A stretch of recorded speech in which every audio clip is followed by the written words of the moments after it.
Ladies and gentlemen, please direct your attention to the middle of the H on the field as we welcome the Highland Middle School's 2024 8th grade choir. The choir students will be performing the Star Spangled Banner for tonight's game. So please rise if you are able and uncover for the singing of our national anthem.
Choir students.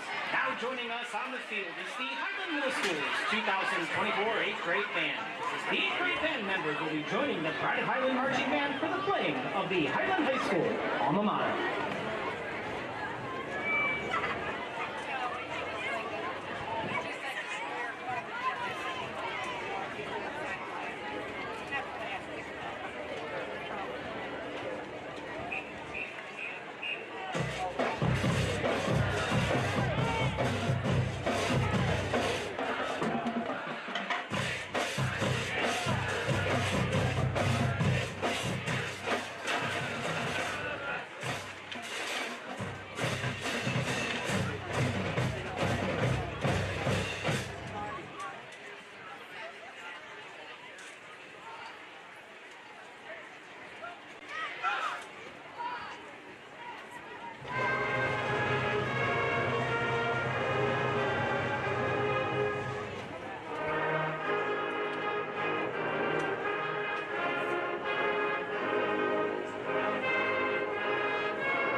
And now the high school band and the 8th grade band will join forces for a classic rock tune written in the year 1962 by the Cannibal and the Headhunters.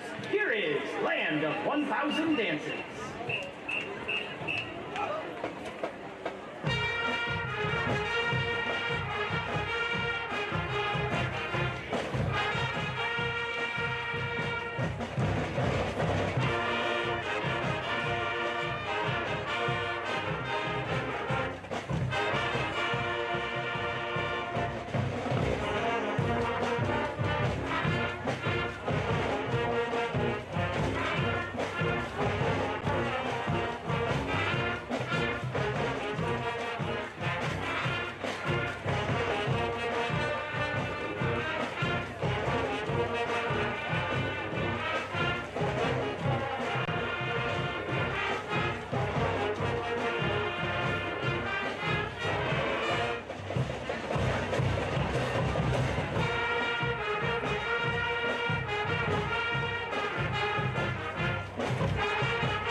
8th grade band members, we look forward to you joining us in the pride of Highland Marching Band next season.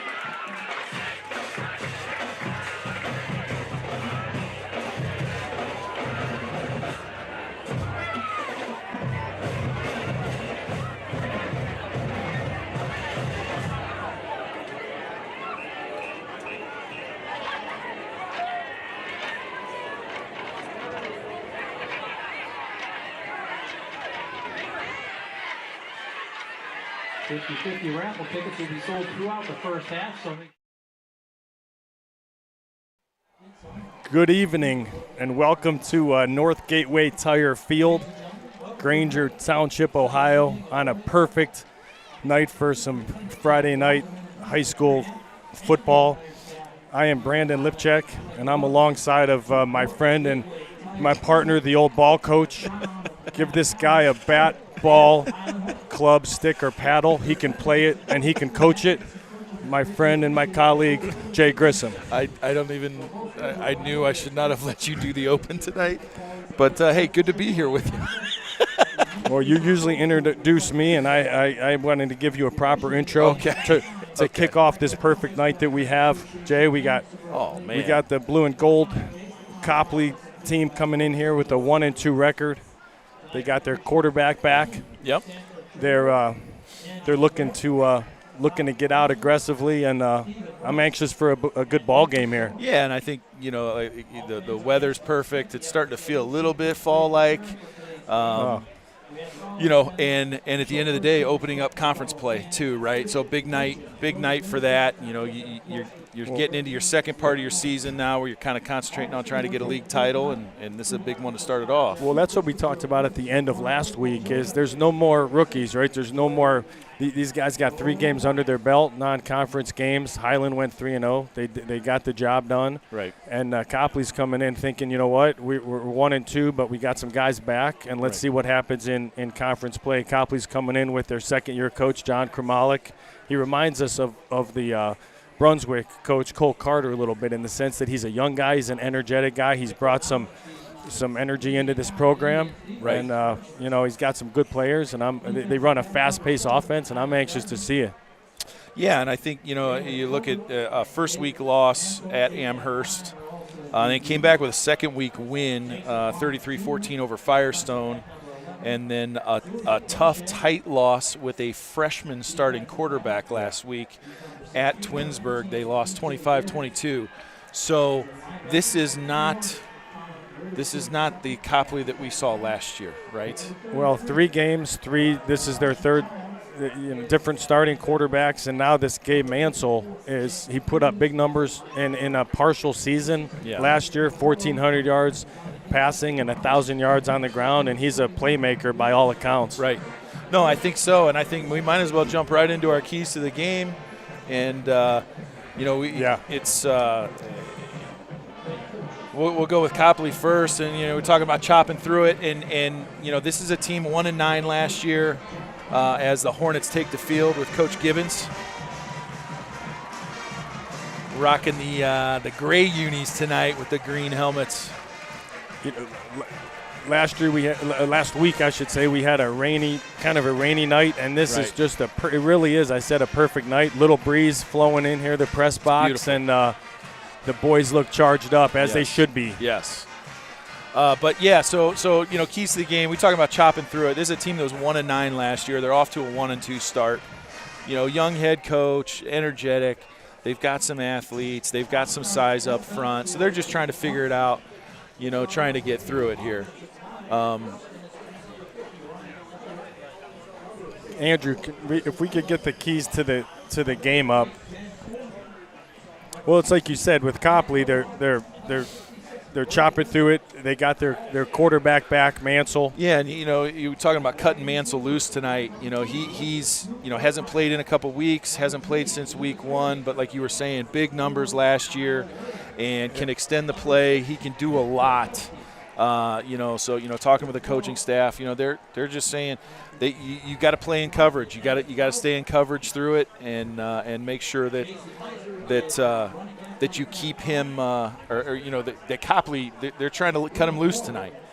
And then big on big for Copley. You know what? They got some size up front. This is going to be the biggest, most physical offensive and defensive lines that Highland's seen so far this season. So, you know, I think that's a key for Copley is seeing if they can, you know, can they handle this offensive line of the Highland Hornets and the defensive line of the Highland Hornets. And we'll talk a lot more about their junior number 71, Lucas Tealsh, as this game unfolds. He's got offers from all kind of big schools, 6'7", 305. So big on big is right. Then when you look, Jay, at the Hornets, we got to stop Cox. You know, he's their big running back. He's going to get a lot of carries. And also I'd throw in Mansell in there, right? He's a playmaking quarterback. We got to try to limit their two big playmakers if we can. And then don't get left behind. This is a fast-paced offense. These guys like to get at it quick. They like to get on the ball. They like to run plays, so we got to be ready for that. And then third, you know, repeat performance. It's like you said last week, Jay. Every game starts 0-0, right? But we did beat these guys last week. We've beat them 5 times in a row, last year, I should say, and we had we're off to a good start this year. So repeat performance in the sense that let's get after it from the opening whistle, if you will, right? Yes. Yeah. So as we take the field here, Copley won the toss and elected to receive. So Highland will be kicking it away to start the game tonight with Andrew McKnight back deep for Copley, as well as number 14, Caleb Wisniewski. And later on, we'll be talking about our fall sports teams, but Jonah Kauza is kicking off for us, a good soccer player on our undefeated soccer team. That's right. He's done a nice job so far this year, as this is going to be inside the 5. Fielded cleanly. Caught a little seam there, got it out to the 25, maybe the 26 before he was stacked up. And we are going to have a unnecessary roughness to start the game. And then we'll certainly talk more, as we have the last number of weeks, about our great sponsor, Amanda Pfahl, State Farm Insurance, Jay. So, you know, Amanda and her team pride themselves on being local, personalized service. So, Amanda, thank you for what you're doing for these games. We had 1,500 viewers last week, and, you know, people have talked to me all week about how they appreciate these, and they wouldn't happen without Amanda Pfahl and their State Farm Insurance Agency. Yes, huge to be able to bring this, and big thanks to Amanda Pfahl. So after the penalty, that is going to bring the ball all the way out to the 42-yard line, where Copley will take over.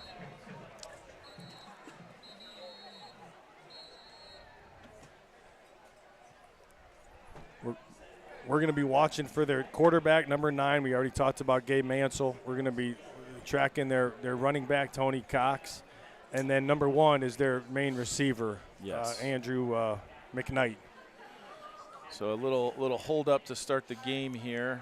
I believe that was we'll call it a wardrobe malfunction.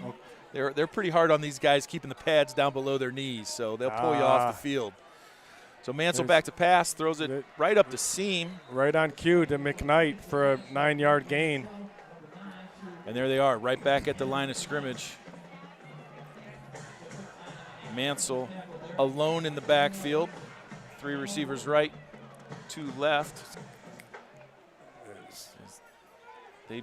That was Tony Cox. I don't think Cox. He didn't get they stacked anything. him up for no gain.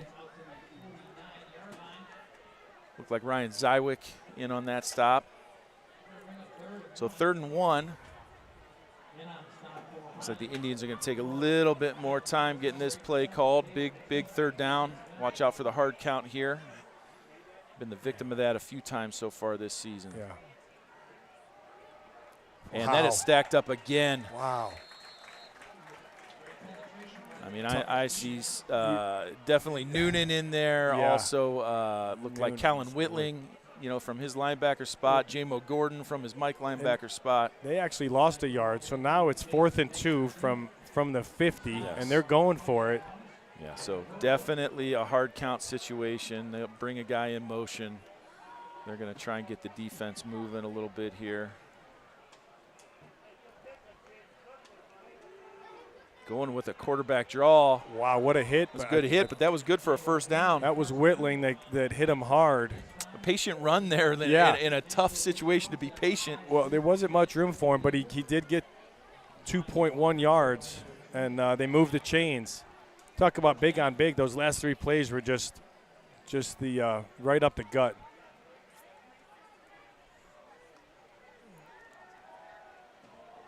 Another ball up the seam, and that is just off of the hands of number 15, Jacob.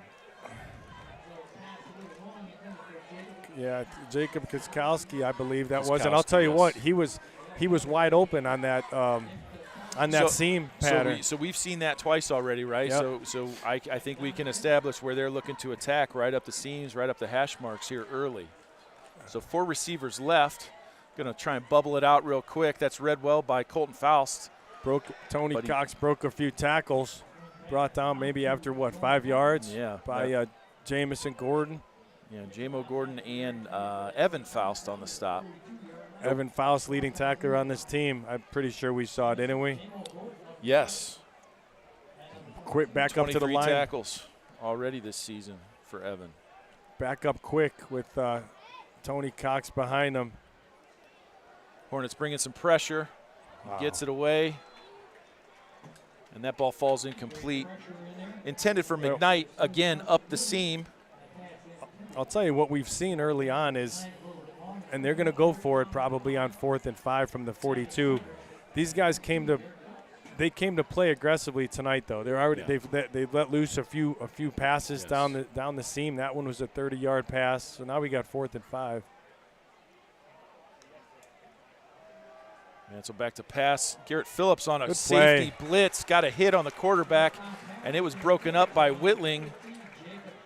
I said Garrett Phillips. That was not Garrett Phillips on a blitz. That was Evan Faust from his linebacker spot. Well, I'll tell you, that was it was a good pass, and it was a real good defensive play. Was that Whitling? Yeah, it looked like Whitling and Phillips both all over that receiver there to break that thing up.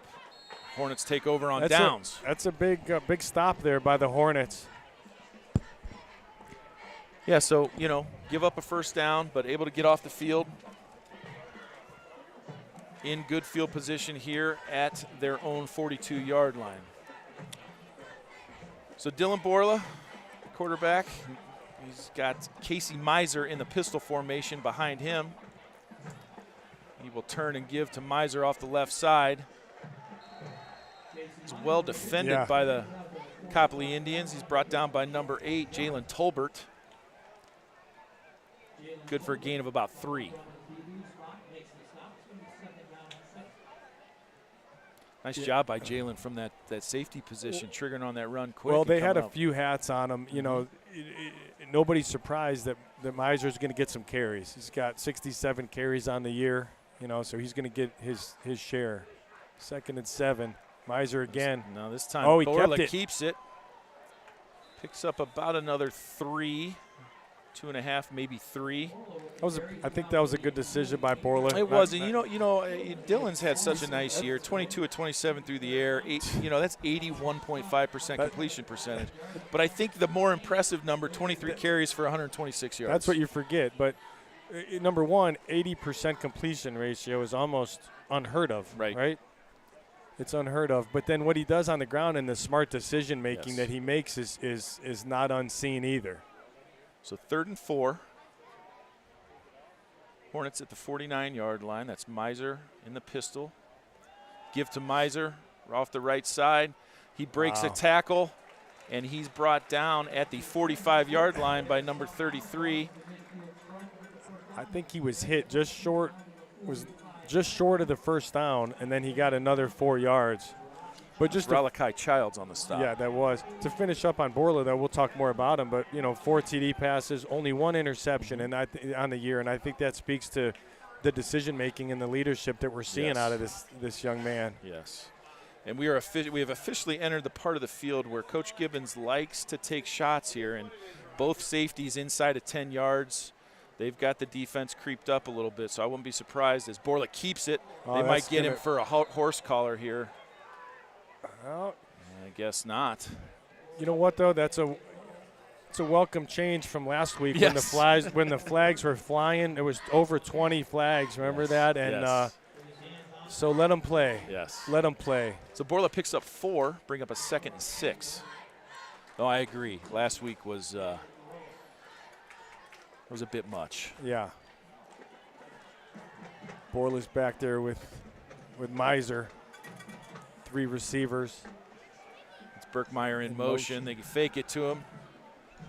He's got Miser on a wheel route. Oh, good pass. Good pass, good catch at the sideline. Hauled in inside the 20 at about the 18-yard line. That's Casey's 2nd catch on the season. Good for 23 yards. Part of you thinks, how do you let Miser get so wide open? But then the other part is he slipped out of the backfield. He doesn't have a ton of catches on the year. We haven't seen that too often. Right. Oh, I like that call there in that spot. Really good call. So 2 receivers on each side of the formation. And that is another keep by Borla. And that is well played. Yeah, that's an athletic play by 16. Was Julian Bershak? Yes. Yeah, from that's a his good safety play. position. You know, so seeing some aggressive safety play tonight as that goes for a 1-yard loss for the Hornets. Really nice job coming up and making that.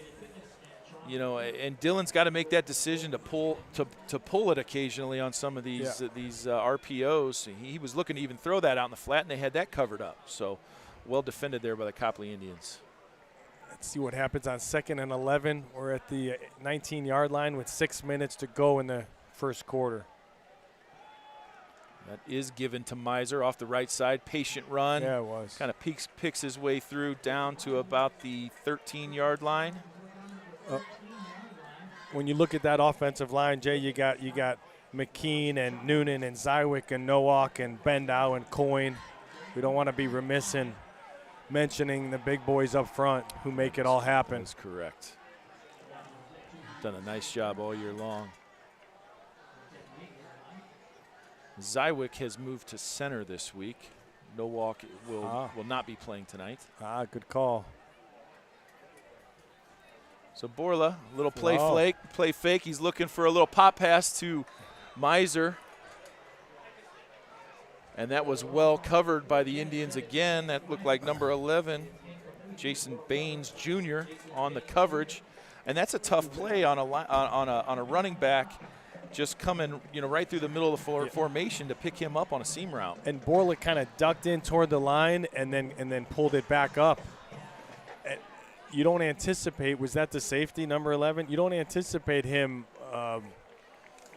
kind of reading it as well as he did. Well, even more impressive, that's actually a linebacker making that read, number 11. There you have it, Jason Baines Jr. Yeah. Well, that's a senior. He's seen it. He's seen it before. So the Hornets are going to take a timeout here and talk about this 4th and 5. You think there's any chance they kick it, or 100% they're going for it? I think there's a chance they kick it, but I know Coach Gibbons likes to be pretty aggressive in these spots too. Early in a game, trying to take control early. So well, I like that. Worst case, you don't get it and you leave them pinned deep in their own territory. Correct. And it looks like the offense is back on the field as Borla and Miser will both be in the backfield. Going to have Evan Faust, tight end, on the right. Tibkowski and Girding out to the left. And Kyle Williams. Split out wide right. You're going to bring Faust in motion.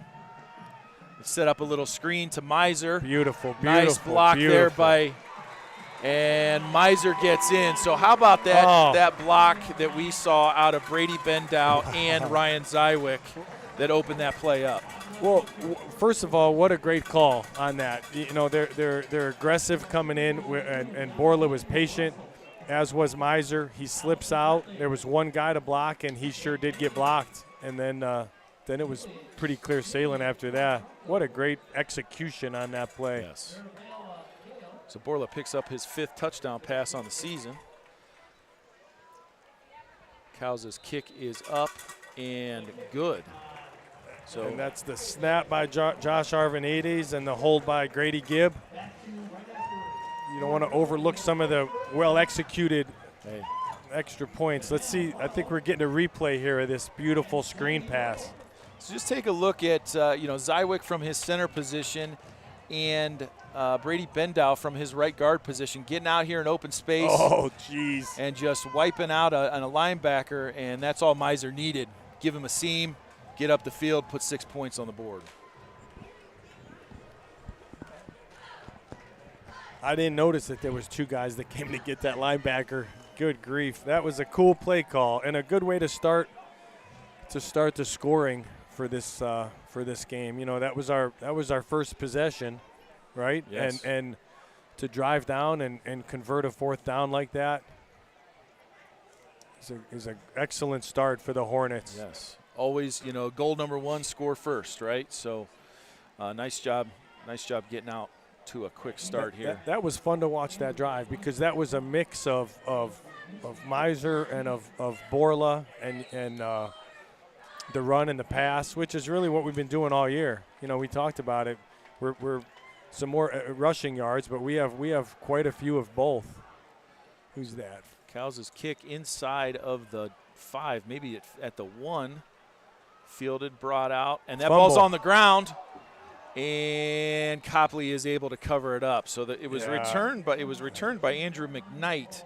It looked like number 14, Caleb Wisniewski, actually was able to jump on that fumble. That ball came popping out of there. Well, Girding's eyes lit up. I think he was over there, and he almost had a fumble recovery for 6.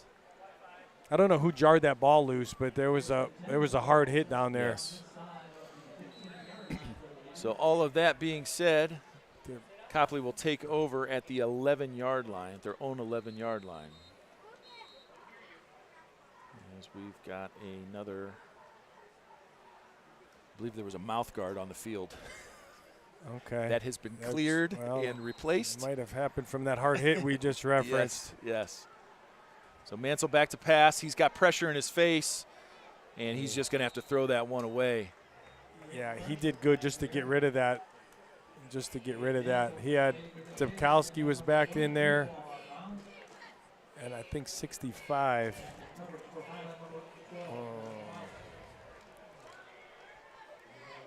That'd be Cody Bendow. Is that Cody Bendow? Okay, yes. Yeah.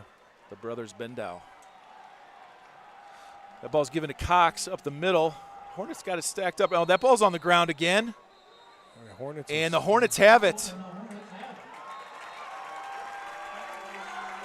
Well, we talked about this last week, I think, Jay. The Hornets are making a concerted effort to get some turnovers, and you can already see it. They're attacking that ball. I don't think they have any defensive turnovers this year. I believe that is correct. As well as their defense is playing, they're holding opponents to under 200 yards a game, but they didn't have any turnovers. And I know that was a point of reference, and you can already see them hawking that ball. Well, yeah, and a great job. They got him stacked up, and then the second wave comes in, and they're ripping at the ball. Yeah. So,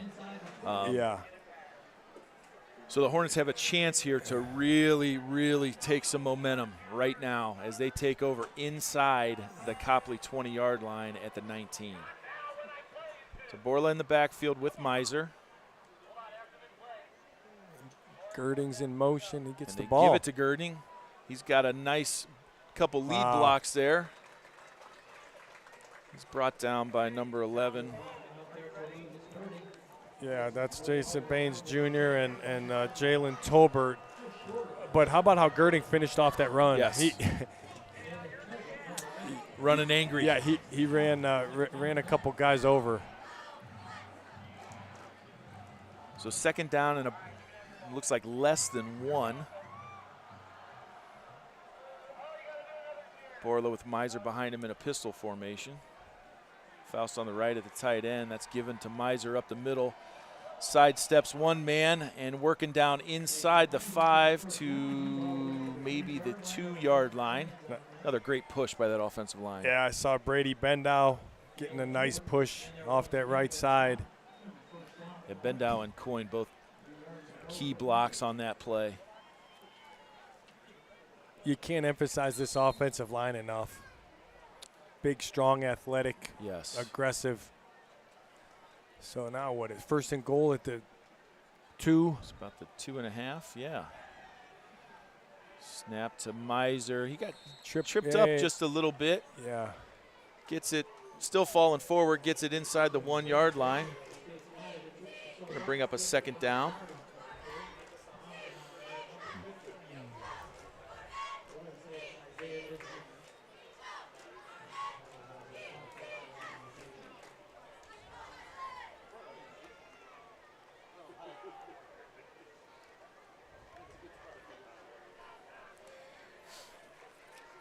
So Miser in the backfield. It's a tough spot if you're the Copley defense here. That ball is kept by Borla. Good read there. You know, he saw a little seam, pulled that out of Miser's belly, and he takes it in for another 6. I think on that one he could have handed it or kept it, and either would have worked. He made the right decision, though. Keep it, get the touchdown, 13-0 with 3 minutes to go in the first quarter.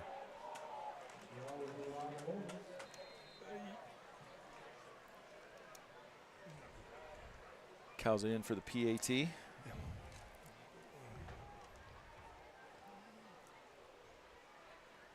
Snap is good, hold is good, kick is good. Check a replay here. Just gonna see they're showing something outside, but Borla sees that thing's walled off. You know, even with the unavailability of Ben Nowak, you've got Zywick playing center, you've got Messina and Ben Dow at the guards, and then you've got Noonan and Coyne at the tackles. I mean, it's pick your poison up front with these guys. Well, and you've got options. You can run anything either direction. There's no strong side or weak side with this offensive line. If you're calling these plays as Coach Gibbons is, you don't mind calling them with that offensive line. But I'll tell you, too, we mentioned the miscues that Copley has had over the last couple of games. Last week they had a lateral that was returned for a touchdown. They had a couple punt snaps, and for them to start off with a fumble that they recovered and then a fumble that they didn't recover is not how they wanted to start and kind of give us a short field there. So they're looking to get this ball and see if they can't move it. So this ball will get into the end zone. Can't say enough about what Kauza has brought to the table this year for this football team. And, a sophomore coming in. Yeah. Jonah Kauza, only a sophomore, 6'1". Like you said, soccer player. Thank you again, Amanda Pfahl, State Farm Insurance Agency. Amanda and her husband, Jeremy, enjoy getting to know people in the community and volunteering where they can. We sure appreciate it. They're running chains at youth football games, helping youth cheerleading and attending games. So thank you again to our sponsor. So we're at the 20-yard line. Mansell rolling flush left to his left. Nice throw. Yeah, running to his left to McKnight. That's an athletic young man there, Mansell.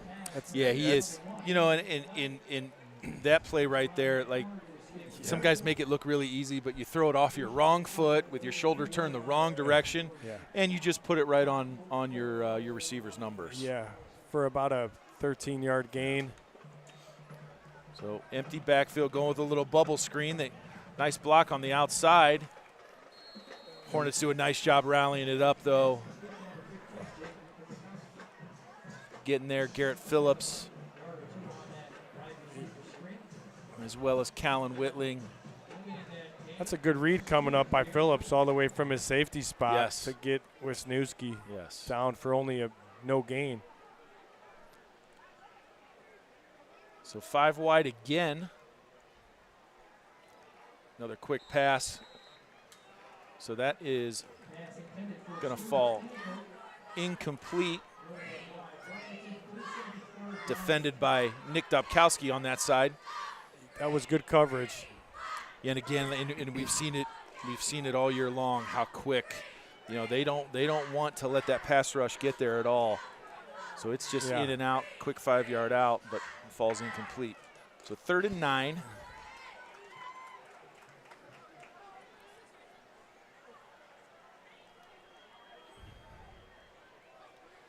Mansell back there with Tony Cox.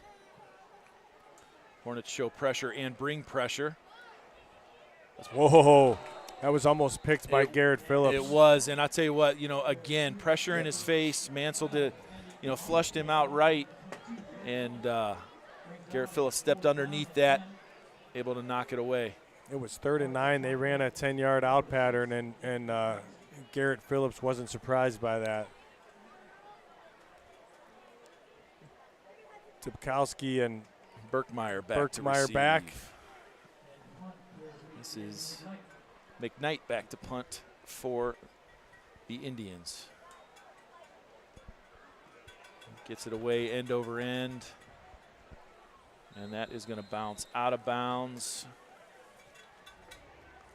at about the 31-yard line, where the Hornets will take over. Still 2 minutes left in the first quarter. Highland hasn't been stopped yet. Right. They were close, but we've converted 2 for 2. Now this is our 3rd drive, starting at our 31-yard line. Yes. No, and it's been nice to see. It's been nice to see Dylan get a couple more opportunities early, and I think he's making some good decisions on some keeps, because obviously everybody knows where 25's at on every play, and now they've got Miser and Faust in the backfield. They're going to give it to Faust, and he works off the right side, picks up about 5. Good tackle by Jason Baines Jr. He's still down on the field. Okay, he's up. They got some size on that D-line. Number 50, he might have been in on that play as well. Isaiah Israel, 6'5", 260, senior. All right, 2nd and 5.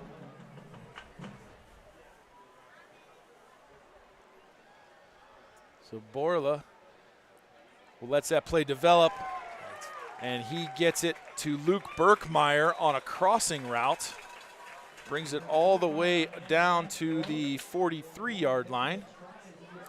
Well, he had plenty of time to throw that ball, and he made yet another excellent throw, right on the money.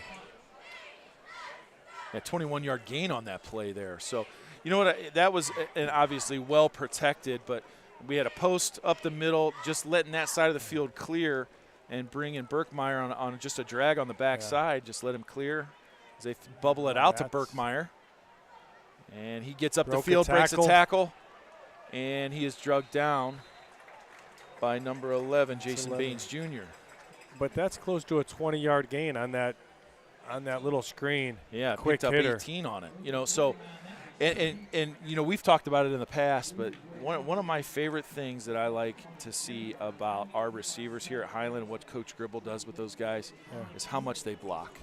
How much they block in practice, how much it's an emphasis with everything that they do, and it just makes such a difference in the run game as well as the pass game.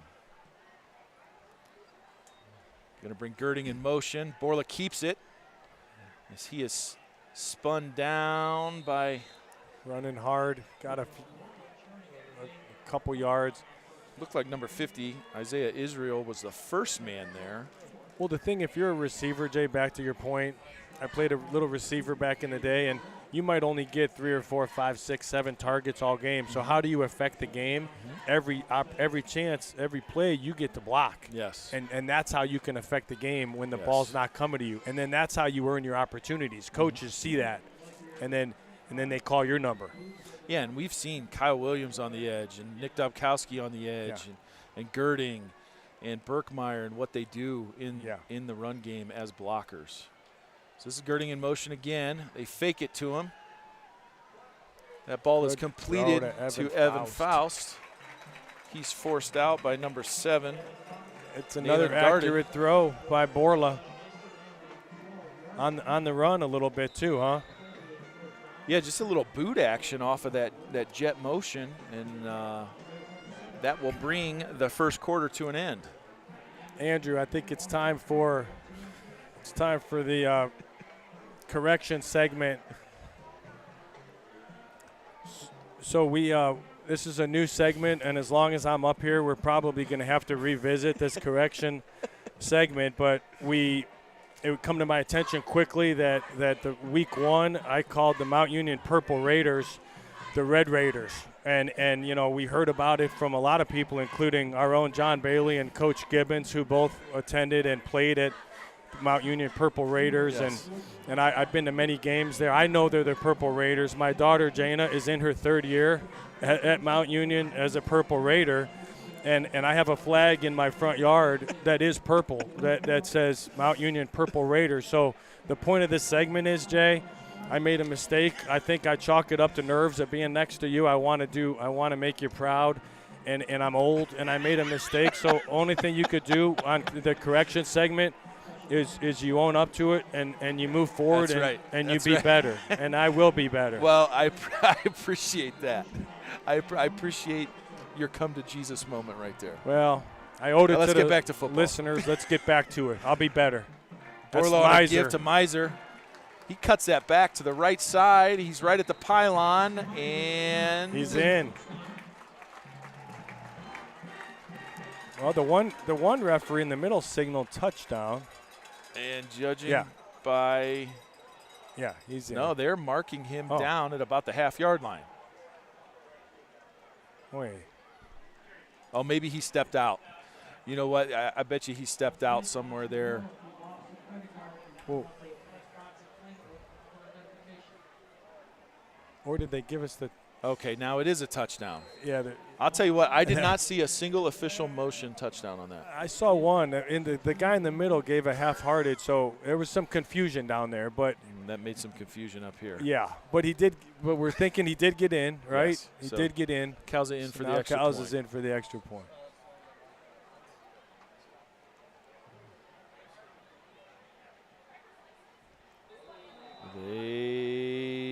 No. So that is blocked. Looked like I don't know. 16 and 21 were both in there. That's Yeah.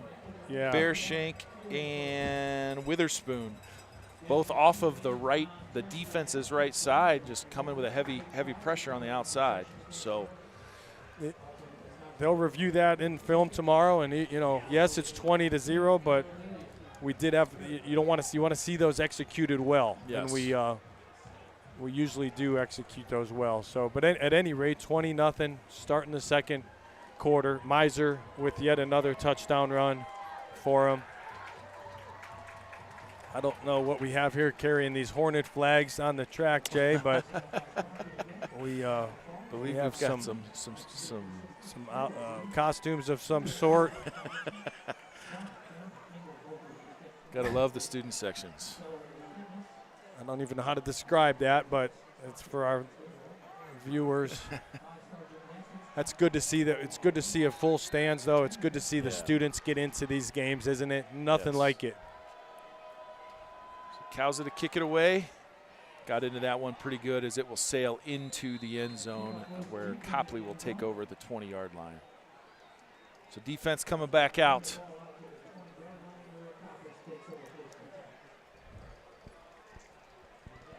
So we've seen Copley have, they've had some success in a couple spots, work in the middle of the field.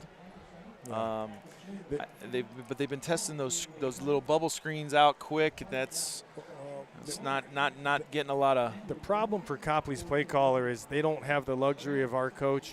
They don't have a lot of time. So all of their pass plays are kind of quick hitters, and they know they have to be quick hitters. And sometimes they're hitting and sometimes they're not. But Mansell's back by himself. Here comes. Mansell keeps it. Yeah. Fake. Ooh. And he's going to slide down after a gain of about 2. Had a little bit of room there, but the Hornets did a nice job staying disciplined, staying home, and checking for cutback. And, showed heavy run to the right there. He missed the last game, so maybe he doesn't want to, he wanted to get on the ground. But they're back up to the line of scrimmage. It's back to pass. He's going to throw that ball down the sideline. That's a good pass. So Hornets in a little cover 2, and they throw it underneath the safety, and over top of the corner, and that's a well-thrown ball up the sideline there. To your point earlier, that's Wisniewski. They've had some plays. They've showed glimmers of having the playmakers, and that's where a cover 2 is vulnerable, isn't it? Yes. Yes, it is. Mansell back to pass, little shoulder fake, and that's intended for McKnight. Again, up the seam. He had a step. He had a step on our safety, Garrett Phillips, there. It's the second time that they've been behind our defense, and both times were little fake. Just little double moves. Yeah. We've talked about our aggressive defense in the past, and, you know, I like it, but that here comes Tony Cox, and he gets it this time. And he's stacked up immediately. Nowhere to go. I don't think they have too many rushing yards this game. I can't think of any positive plays that they've had on the ground. 13 yards rushing. Thanks, Andrew. Looked like McKean may have been the first man there on that one. So Hornets going to 3 down linemen in this passing down. He steps up through the pocket, makes a nice pass to the sideline. Well, he was by Scooby Stanford. He was under pressure, and he stepped up in the pocket real nice and made a strong throw to move the chains and get into Hornet territory. Yeah, nice job just being aware of what's going on around you. Climb the pocket, give yourself another throwing lane, get it off, move the sticks. So staying in 5 wide. We're going to bring Cox back in the backfield in a motion, and he's met quickly by number 54, Carson Noonan. And then that's rallied by J-Mo Gordon and looked like Callan Whitling. Both came in to finish that thing off. Well, Tony Cox saw a little bit more daylight last week at Twinsburg than he's seeing here so far. So, again, they got 4 receivers, right? They're going to bring Cox in motion. They're going to fake the jet. He's looking deep down the sideline, and again. Yep. It was right between Dubkowski and 11. It's Josh Arvanites, safety playing over top. So with a 25-yard gain on that play. And quickly, Copley has the ball in the red zone. Yes. So Mansell back to pass. He's got pressure from Zywick, and Zywick takes him down.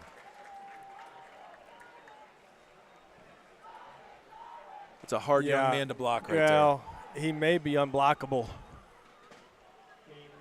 He was on that play. But that's kind of what's happened to them tonight. They'll have a couple good plays in a row, and then they'll have a setback of some sort. So now they're behind the chains a little bit here. 2nd and 16. Empty backfield. 4 receivers on the left. Hornets showing pressure from the outside. And they are bringing it. They get it to Cox off the right side. He's brought down by Phillips. Looks like Phillips and McKean. And Noonan also coming up from the bottom of that pile. But you know what? They got 5 yards back to make it 3rd and just over 10. Hornets like to bring some pressure in those spots. Again, back in their 3 down linemen, 4 linebacker personnel here. They bring pressure again. That ball's got a man up the seam, and it is caught for a touchdown. Andrew McKnight. You know, we talked about it just a few plays ago. That's the 3rd or 4th time they've got behind our defense. And, you know, our safeties, that's tough, though. I don't know exactly the coverage or what they were seeing, but I do know that the receivers are getting behind us. It feels like between the hashes, they're finding open space. Yeah. But some of that credit has to go to Copley. And, absolutely. You know, that was it was a good pattern. I'm pretty sure there was a double move of some sort in there, and it was a perfectly thrown ball. Anderson Madden on for the extra point, knocked it through. So 20-7, Hornets on top. Well, good, you know, exactly what Copley had to do. You know, you got to get on the board and you got to answer. And that was a 80-yard drive. It was a heck of a drive.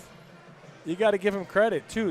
Like you said, the chips weren't falling their way. They were struggling, and for them to have a drive like that and get back in this game against this defense.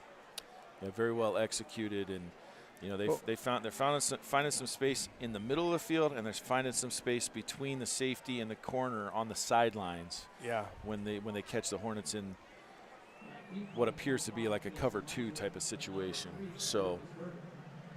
Well, you know, Coach Meyer and the defense will be talking about that. But here's the thing: when you're playing against teams with playmakers, you're not going to shut out. You know, you're not going to shut out every team. I know that's the goal, and that's what happened last week. But the reality of it is, this team has scored that's points football all season. Yeah, this is a potent offense here. This is returned by Miser out across the 30 to the 35. So nice return by Casey Miser. Looked like number 21, Colin Witherspoon, was the first man there. A hard guy to tackle on kickoffs, too. Yeah. Well, we've been saying it all year. It's a fun offense to announce. It's a fun offense to watch. Yes. You have. I'm anxious to see what we do on this drive. You know, we haven't been stopped yet, and we've mixed in Miser and Girding and Borla. They've done a nice job mixing it up. Yeah. So Borla on a give to Miser off the left-hand side, picking his way through. Flag comes down. I don't know if that's maybe only our second flag of the night. Yes. And that is going to be a hold. Be a hold.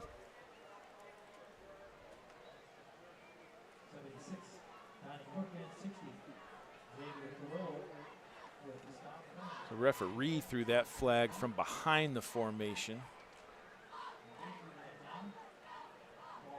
So that'll back him up 10, bring up 1st and 20. Yeah.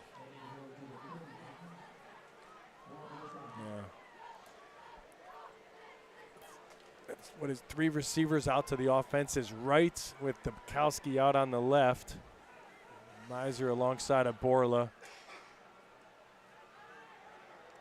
There's Dubkowski on a comeback route on the sideline. Well-timed and well-thrown. What a good ball. You know, and again, like, the timing on that is so good.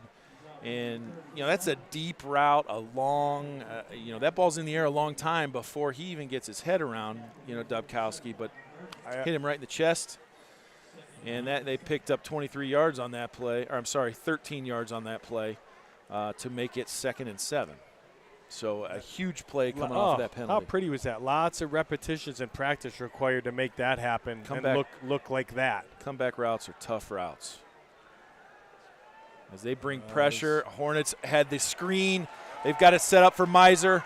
He's got a seam. And he is brought down from behind by number 11, Jason Baines Jr. Well, you know, you talk about perfect play call for the defense right there, and they had a blitz on, and just Borla stayed calm, flipped it right over top of their heads, and that is another big gain for the Hornets. It was a little variation of the screen we saw that went for the touchdown. This one was more of a let the defensive line come in. I think they had a guy blitzing as well at the wrong time, and it was very well executed. And then once Miser gets the ball in the open field, he's going to go for 40. Well, that one went for 41, so there you go. There you have it. Give it to Miser a give to again. Miser. He breaks a tackle. He's brought down by number 8. It's Jalen Tolbert. And all right.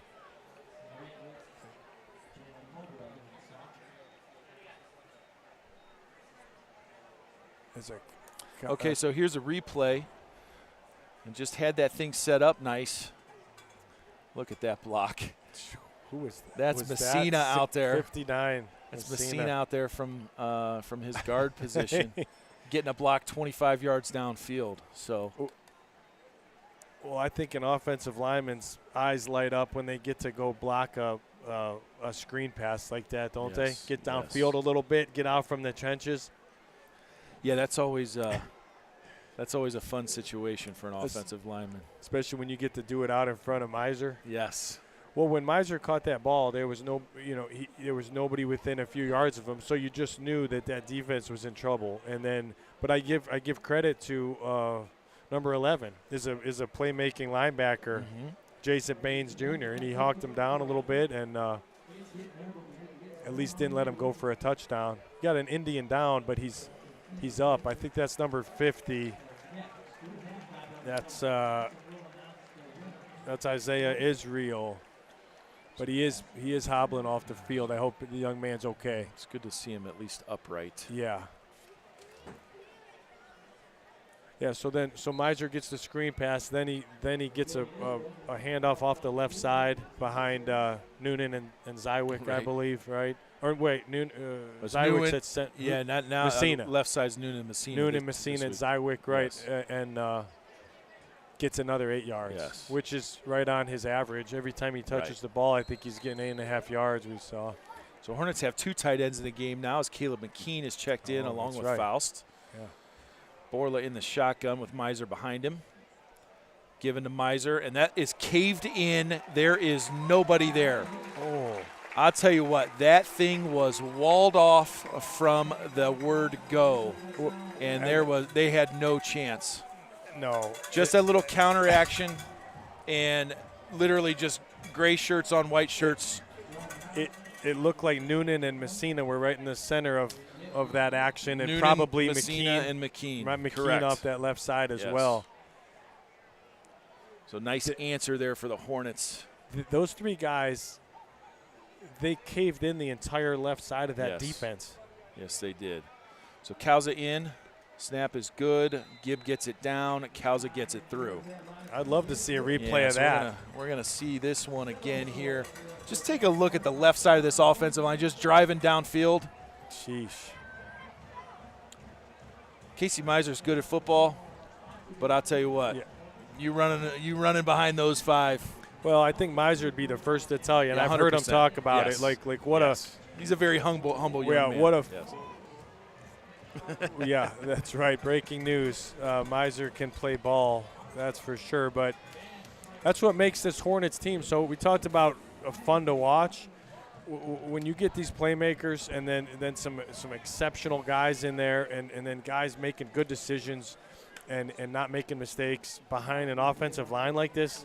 Yes. And it's a recipe to be up 27-7 halfway through the second quarter is what it is. So great answer. Just a beautiful drive. Couple really nice plays. Made a big play, 41-yard screen pass. So they haven't been stopped yet. I think we're 4 for 4 on our drive. Possessions, equal points. Let's see Kauza put this one in the end zone again. Yeah, no problem. What a leg that kid has. But I'll tell you, Jay, as you and I talk about, there's always the game within the game. And, yeah, it's 27-7, but this defense didn't like what happened on that last drive. Right. So I'm sure they had a little talk. Yeah. They have little talk there and trying to clean some stuff up. Well, there's high standards in this program. When you talk about 11, 12 wins each year, when you talk about the numbers that they're putting up on offense and defense, they're their own critics, and they challenge themselves, and they don't need the coach to tell them. They're on each other. I guarantee it. To be better. So that ball is swung out into the flat and falls incomplete. So a couple changes on defense. I see Kyle Williams out at a cornerback spot. I see Matthew Dean in at one of the outside linebacker spots. Yep. Same 4 young men up front. Or I'm sorry, 3 young men up front, but Cody Bendow also in there.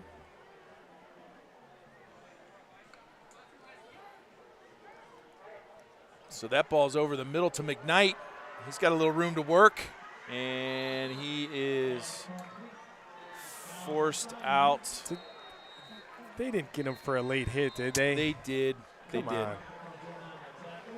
Well, you know, once he steps out, you got to let him go. Yeah, he kind of continued throwing him down, Yeah.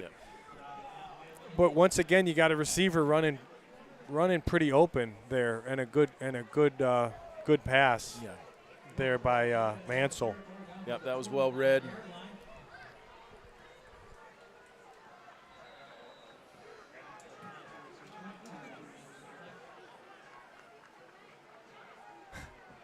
So Coach Gibbons is going to call timeout and have a little chat.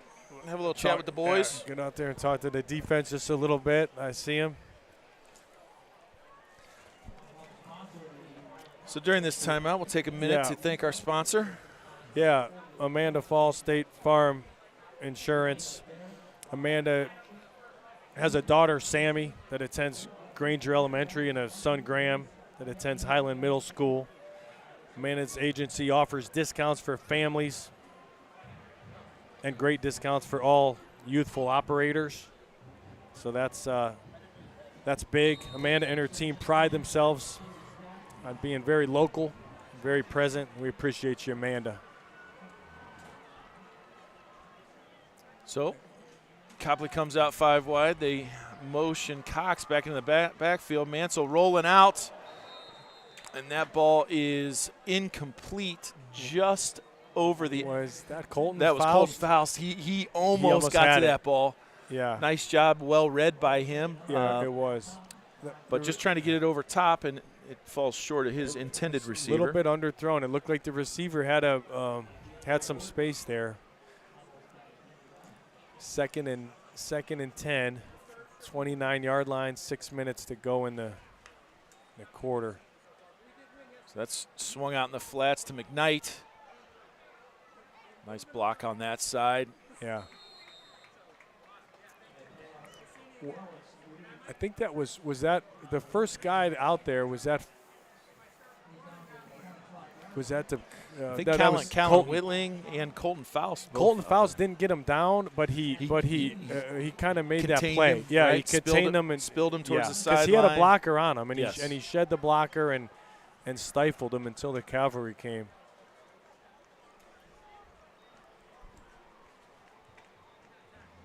So Mansell alone with 4 right receivers, with Cox motioning back. Give it to Cox up the middle. He's got a little room to work before he's brought down by Matt Dean and Gordon. Looked like J-Mo Gordon, yes. Yeah. But that was good for a Copley first down. So just under 6 minutes left in the half. One of the best runs of the night for them. Yes. And Copley back in the red zone, as he's going to throw this ball up on a fade route. Looked like that was intended for number 14. It was Caleb Wisniewski. Good coverage by Kyle Williams. Nice job there by Kyle.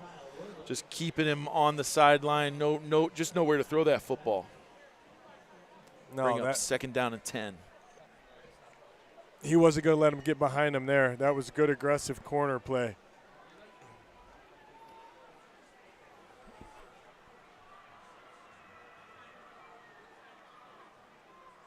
By himself in the shotgun. Here comes Tony Cox off that left side. A hard run, maybe 4 yards. Like Caleb McKean and Ryan Zywick out there. So it's third and 4, 3rd and 5. You know you're talking 4-down territory here. Yes, absolutely. That's for sure.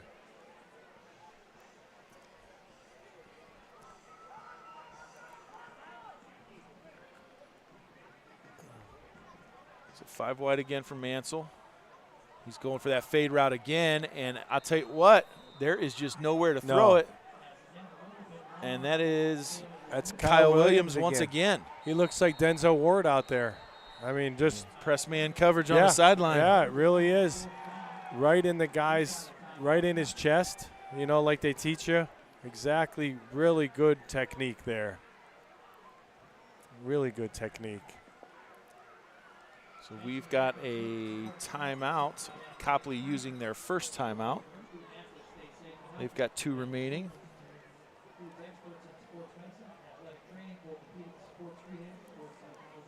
This has been a fun game to see. This is probably the most potent offense we've seen since Hudson, I would say. I would agree with that. You know, because of the fact that you have some size on their line that can match up just a little bit with us, maybe better than some of the other teams have been able to do. And then you have some of these playmakers with Mansell and Cox and McKnight. Yes. So this is a big 4th down play here, 4th and 5. So Mansell with Cox behind him. Back to pass. Hornets bring some pressure. He throws it out, and that ball is incomplete. And guess who was on the coverage? Yeah, that's Kyle Williams. I'll tell you what, Kyle Williams just had himself a series right there. Yeah, he did. And he was all over him. Did a nice job just getting his hand in there, knocking that ball out. Well, that's a real big play on 4th down. Yes. You know, Copley was certainly looking to score and get back in this, cut the deficit a little bit. And the drive was halted by Kyle Williams and crew. I'm sure that's going to make Coach Meyer and the rest of the defensive staff happy to find a way to get off the field in that situation. Well, we challenged them, and I'm sure the coaches did too after that last drive, and they came up and they did their job. So good work. Now you got the Highland offense here that has not been stopped yet. It's a give to Miser off the right side. Carrying a pile of bodies. Picks up about 5, maybe 6.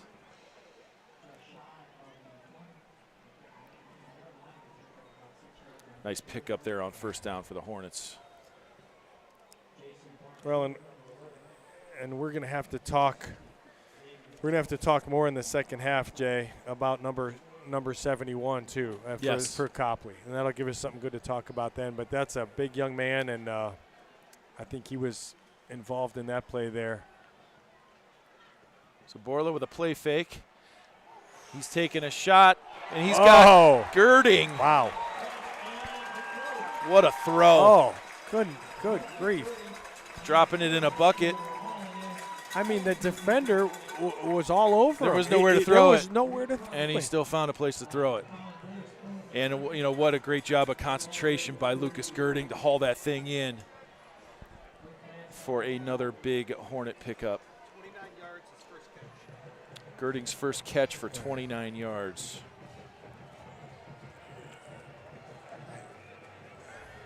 That was an excellent throw. So Borla on a give to Miser off the left, picking his way through. Gonna pick up about 2. There's some young men getting after it a little bit there. I like that. 59, is that Messina? That's Messina playing some football. Well, but he needs a helmet for that, so he's got to sit out of play. Yeah. And not to belabor what Borla's doing, but it's worthy of being called out. The kid is accurate. Yes. I mean, most every ball he throws is like, you know, a lot of your putts that you hit. They're all online. What a good. He's back to pass again, and right when I say it, it was a little bit of an overthrow there, but still, you know, I don't mind that. It's good coverage. Yes. You know, he threw it where only Dubkowski could get it. But that kid's been a real great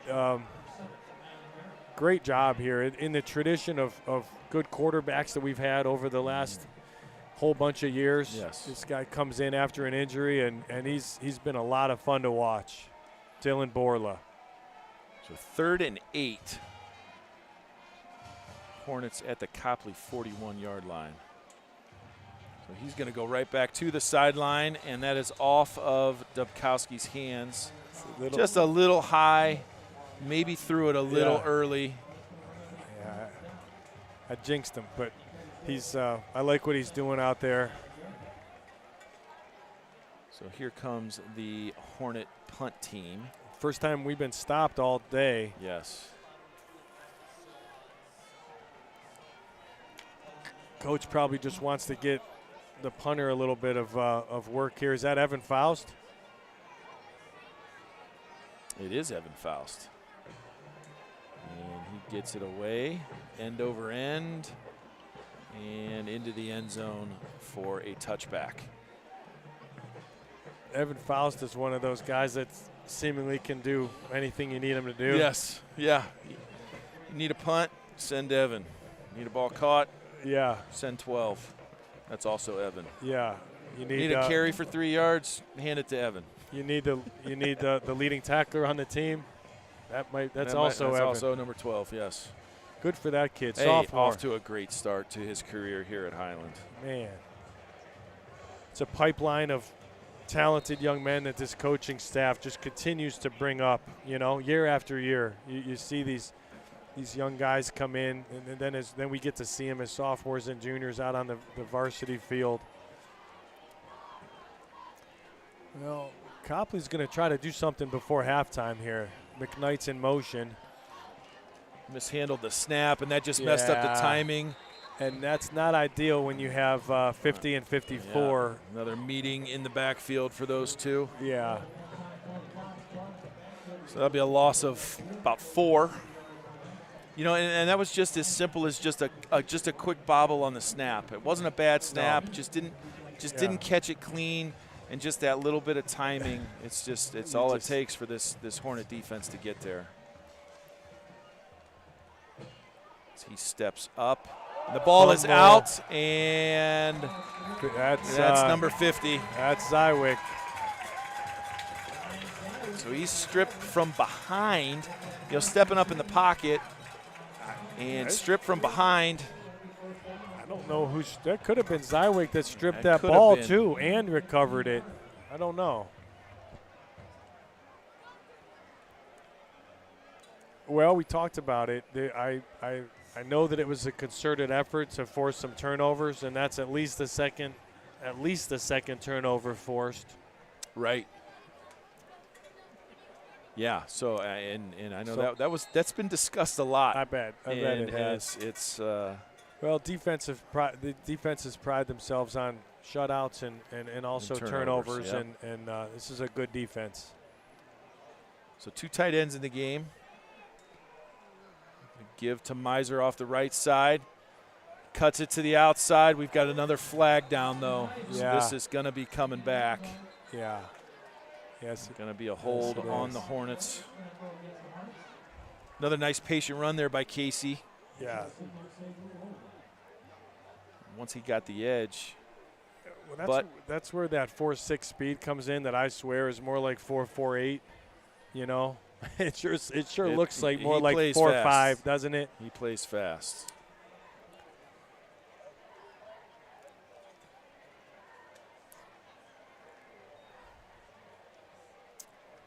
Yeah, that's a big call in this game, though. Takes away a nice touchdown run, and now it's 1st and 20 from about the 24-yard line. So 2 minutes, 39 seconds left in the half. Borla in the backfield, double tights. That's Girding in motion, fake to Girding. Borla's going to keep it, and he is going to fall forward for a gain of about 8. Looked like number 11, Jason Baines Jr. was the first man there to make a hit. He's got a lot of tackles tonight. Yes, he's been active. Done a nice job from his. But if you're Dylan Borla, you're looking at what a nice luxury to you fake it to Miser, you fake it to Girding around the end, right. And then you keep it. And a lot of those linebackers had flowed out, and what another good decision by Borla.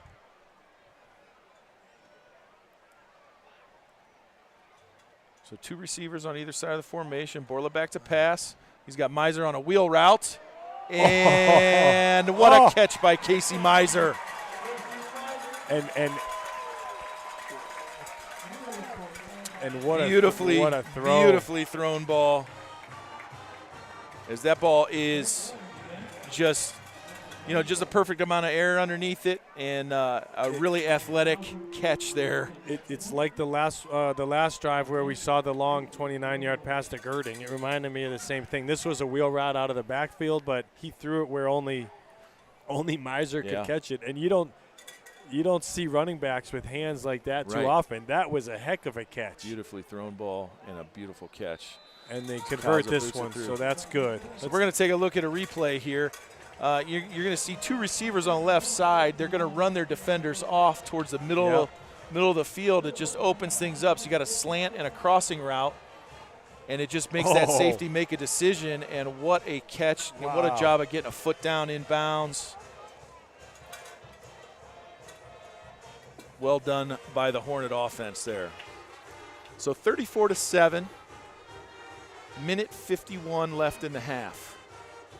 If you're Copley, you're almost thinking, what just hit me? Like, they're not even playing that bad of a game. They're not playing bad offensively. Mm-hmm. They're not playing bad defensively. How many times are we going to say great coverage, right? Right. And it's just been a victim of some big plays, you know, and Yeah. some of them well-defended Yeah, big plays. well, I mean, good coverage and just a better throw and a better catch. I don't know what that defense could have did about that play right there with that throw and that catch.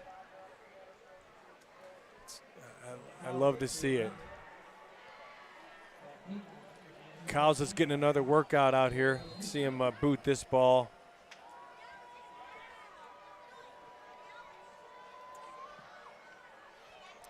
Well, they're going to get a chance to return this one, Coach. Just inside the 5. Ooh. And first contact made there. I think that was number 8, and that was Matt Dean. Matt Dean, first man there. That was Dean with Gordon in there as well. Good play. Well, I think our kickoff team might have talked to Kauza and said, hey, we want to go hit somebody. Let me get an opportunity here. Quit kicking it into the end zone. So Hornets going with 3 down linemen. That's going to be no, there are 4 down linemen in now. Oh, I'm sorry, that's J-Mo Gordon lined up on the end. That's given to Cox up the middle, but he is stacked up early. That's Evan Faust. Like Evan Faust, Matt Dean, Carson Noonan in the backfield. Goes for a loss of about 1. Going to bring up 2nd and 11. Minute 20, clock running. I'll tell you what, our linebackers are sure active. Between Faust and Gordon and Whitling, and Matt Dean comes in and makes 2 plays in a row.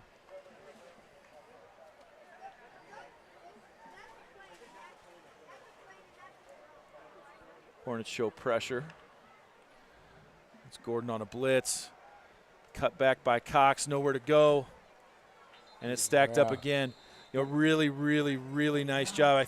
I believe that was Callan Whitling that cut him off. He turned it back in. Didn't let him get to the sideline. That's right. Cavalry's coming, and that's McKean. another tackle for a loss. McKean's such a good two-way player too. Yes. I love that kid. Great family, great young man. He's had a nice couple seasons here at Highland, and like you said, two-way player, really effective in the pass game, really effective as a run blocker, and has done a nice job defensive end.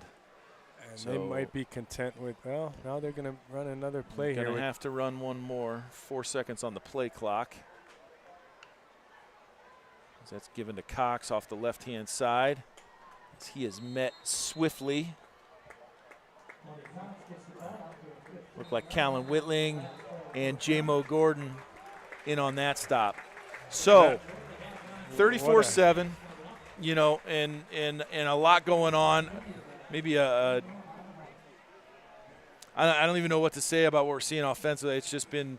I'll be interested to see some numbers. Definitely. This was the most dominant half offensively that of many dominant halves we've seen so far. This was the best one. Yes.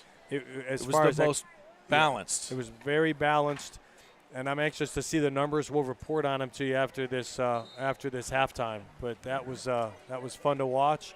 Defense responded well, And let's take a little break, Jay. Yeah, so we're gonna get to see the Copley marching band. We're gonna get to check out their show, and followed by your Pride of Highland under the leadership of Mr. Ed Marquette. So enjoy the show at halftime, and we will be back for the second half. Perfect.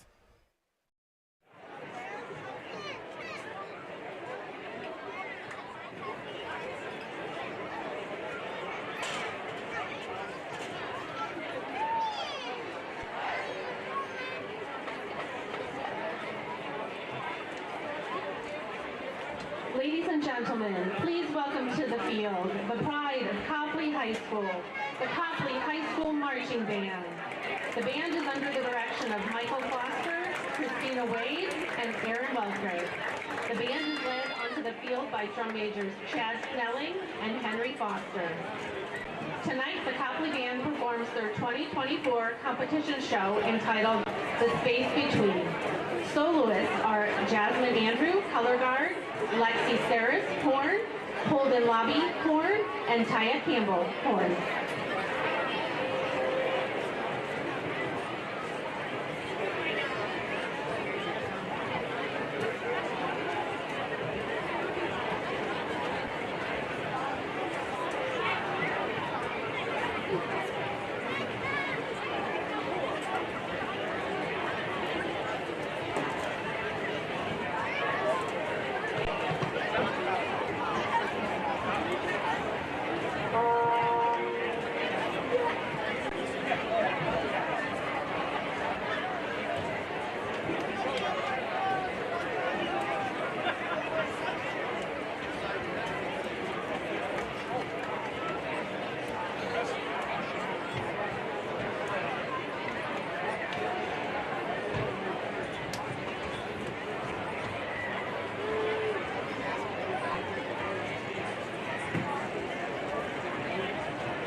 It's been really good. Have you ever felt like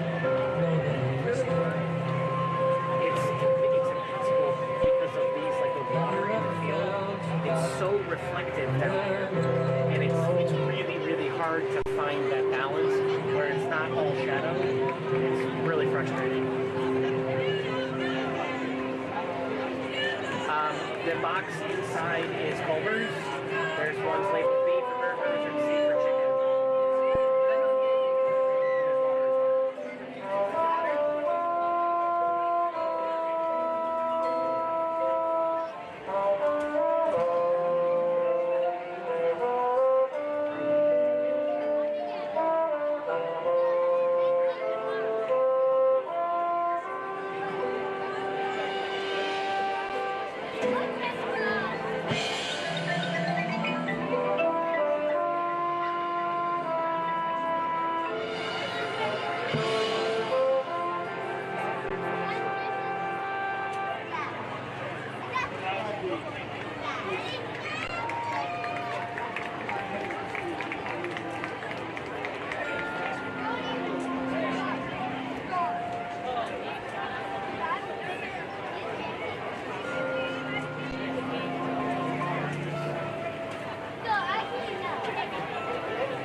Where paths disappear and directions veer, we wander. Next, we search for a beacon and light to pierce through the darkness of doubt and lead us back to ourselves.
The Copley Band would like to thank you for being a great audience, and thanks to the Highland Band for sharing the field with us tonight.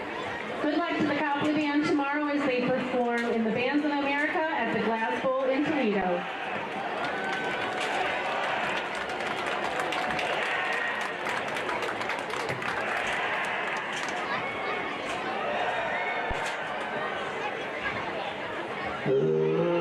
Ladies and gentlemen, presenting your 2024 Pride of Highland Marching Band!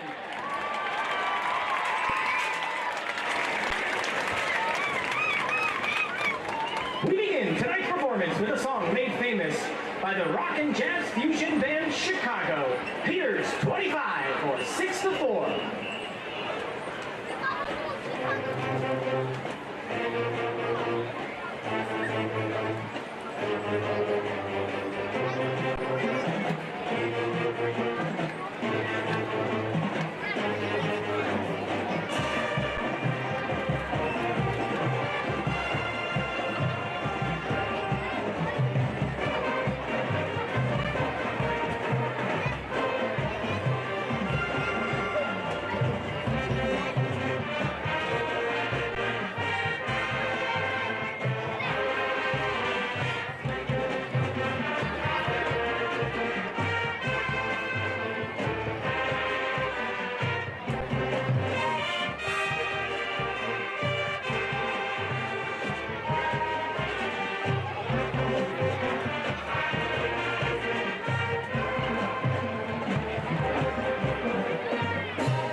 NBC's television classic, The Munsters.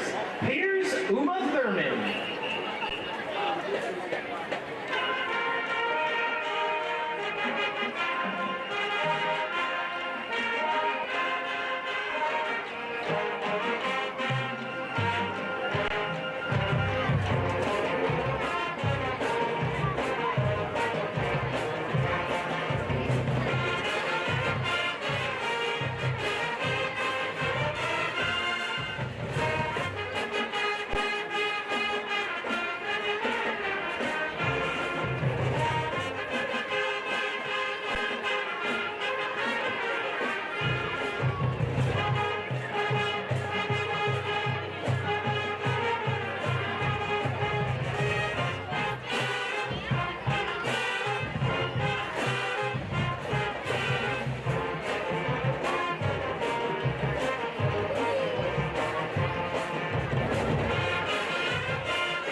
Tonight's performance with a modern hit from the electro house and dance genre. Here's David Guetta and Nicki Minaj's Hey Mama.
Big hand for both bands as they don't get the point. Welcome back to North Gateway Tire Field. Here we got a couple minutes left of halftime, Jay, before we get into the second half, and I thought we could break some things down from a stat standpoint here, as I know you like to do. Numbers are near and dear to your heart. You're into fundamentals. I'm into numbers. You're into right? numbers. And, well, the reason you numbers don't lie. That's true. So I know you tracked down a few of them over from the first half. Well, I think two big things stand out. Okay, so Dylan Borla, 9 of 12, 182 in the air, 2 touchdown passes. Yes. Super efficient. How about throwing 75%, but your overall completion percentage going down on the season?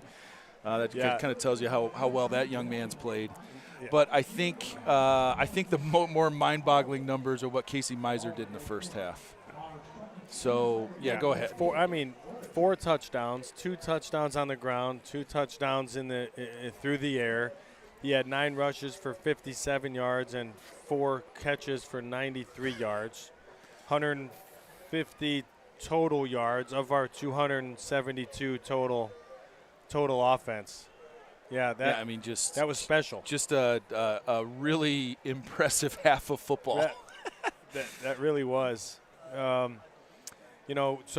as far as we had 182 yards through the air, we had 100 yards on the ground. Like we talked about, the balanced attack that it was, and it wasn't just Miser on the ground either, or through the air. You had Borla getting some yards. You had Girding getting some yards. Yes. And then from a defensive standpoint, Copley did have 173 yards, which is certainly the high half of that we've seen. Well, they popped us for a couple chunk plays of 20-plus yards. A couple of those balls on the sidelines and a couple balls up the seams. So, a couple chunk plays.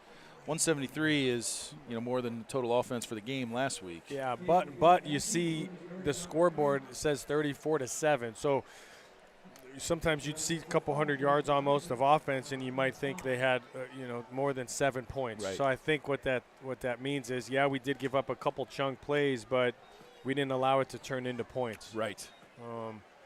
But it was probably the most exciting first half that we've got to see. Since the Hudson game, but Copley's kicking off to Highland to start the second half, and like we talked about before, Jay, Copley sure wants a stop. Yes. Here to see if they can't get themselves back. They need in this thing. They have playmakers that can score points. That's a short squib kick, and wow, it stayed in bounds. So well executed. But that is a nice return by Phillips. Yes. So Garrett Phillips with a nice return. Yeah, out to about the 30. Anderson Madden doing the place kicking for the Copley Indians. So, but just to round out that first half by the numbers, there's lots of yards put up there. You're talking about dang near 450 yards of offense put up. But we got another half of football to play on a Friday night here in Granger Township. That's right. No place I'd rather be. No. So Hornets come out, 3 receivers right. Borla in the backfield as we have a flag down. And somebody has lined up in the neutral zone. And that is going to be a free 5 yards to start the second half for the Hornets. I don't know if they gave him a warning or I don't know what happened. They didn't mark off the yards. Gave him a freebie maybe. I don't know what happened. I mean, you're not going to decline. Well, Take your 5 steps. Okay. There we go now. Yeah. There we go. Okay. So, 1st and 5. Now we're back at it. The refs got it straight.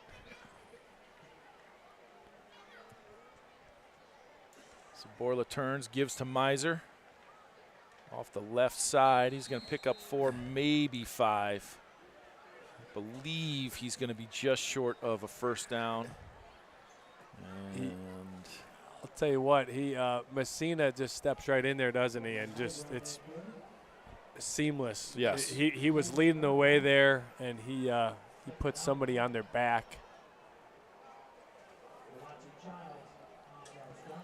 look like Ralakai Childs on the stop. What you have now is Garrett Phillips in the backfield for I think the first time tonight. Yes, he is. And Borla is going to pull it. He's going to take a shot. And receiver, like Kyle Williams, maybe got his feet tangled up with the defender. So that ball falls incomplete. Trying to hit a post route. It was pretty well covered. Yeah, they got tangled up. I'm glad to see no flags there. Right. It was just incidental contact. As they say, incidental. Miser's back in there for this 3rd and 1 from the 40. 11 minutes left in the 3rd quarter. Miser has checked back in. Yeah. Hornets going with 2 tight ends, with McKean left and Faust right. So we give to Miser. Dances through the hole, picks up about 3, maybe 4, and will move the chains. So out to about the 44-yard line. Hornets get a fresh set of downs. Yeah. You know, that's what that gain on 1st down does. You know, when you get it to 2nd and 1 or 2, first, 2nd and 1 or 2, you can take a shot on 2nd down. That's right. And then still be able to come back and pick up a couple yards to move the sticks on 3rd. So Borla pulls it and keeps it. And that was stacked up quickly. That was like that was a good defensive play there. Was that 11 again? He was in it. He was. Jason Baines. Yeah, and Jr. Dorian Sharp also in there, number 30 from the defensive line. Well, that might have been the first. It was one of the best defended plays tonight, and I don't know if he had the option to give it to Miser. Yeah, I have a feeling he's going to wish that he would have given that one. Yeah. That was attacked hard downhill by number 30. So 2nd and about 11. Borla on a quarterback power. Going to spin forward. Gain of about 5. Going to bring up a 3rd and 5. That's a good hard run by Borla. He sticks his nose up in there on those runs. He does. He runs hard. You know, yeah, he doesn't run like a quarterback. No. So, like you said, I think you said it best. Sticks his nose in there. He's not afraid to mix it up a little bit. He's a good-sized young man too, isn't he? He is. What he goes? They list him at 6 foot 185. Does that sound about right? Yeah, absolutely. So 3rd and 5. Yeah. Hornets going with two receivers and a tight end right. We might see that screen pass here. No. Going to go on a quick roll. And that is Nick Dobkowski coming on a crossing route. And the thing about Borla that makes him dangerous is one of the things he can plant his foot and he can throw, or he could throw on the run. Yeah. And that one, he was rolling out to his right, and he made a very accurate pass on the move. Yes. Threw it off his wrong foot, which is something they work on, by the way. And the wrong foot's the right foot. The wrong foot. The wrong foot is the right foot. That's exactly right. Okay. That's Burkmeyer in motion. They give it to him. Nice cut upfield. He reads those blocks well. He's brought down by number 19. Yeah. That's B.J. Garnett. I'm sorry, Garrett. I apologize, B.J. Garrett.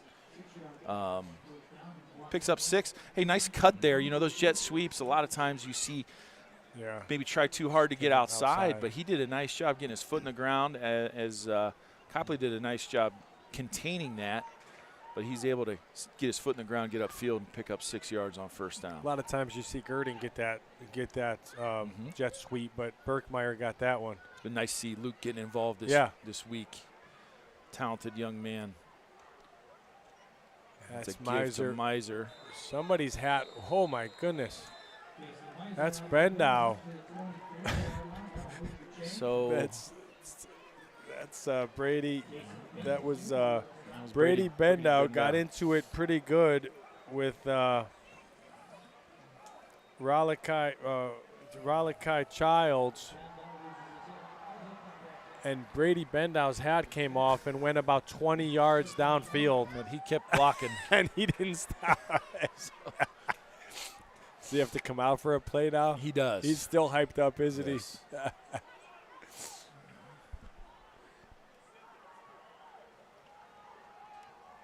That's Miser right up the gut for another 10. Close to it. 8.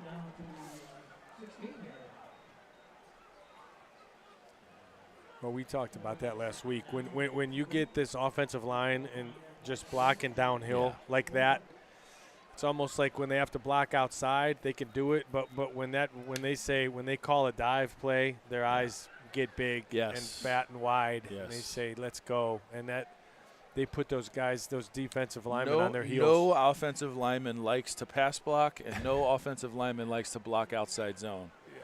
But you give me something up the middle or off tackle. It's hard to stop. Speaking my language at that point. I know it. I know it.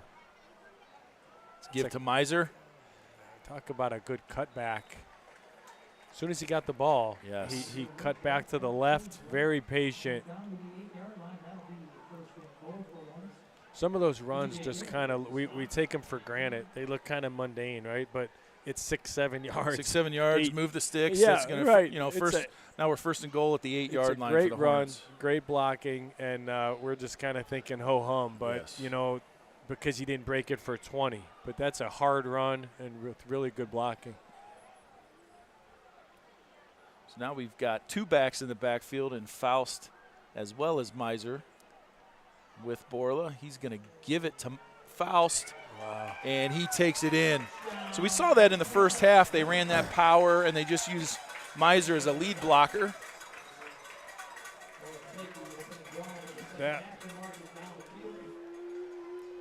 Ben Coyne was one of the leading guys there. I'd love to. I don't know if we could see that again, but he I don't know that he was touched on that one, Jay. He was not.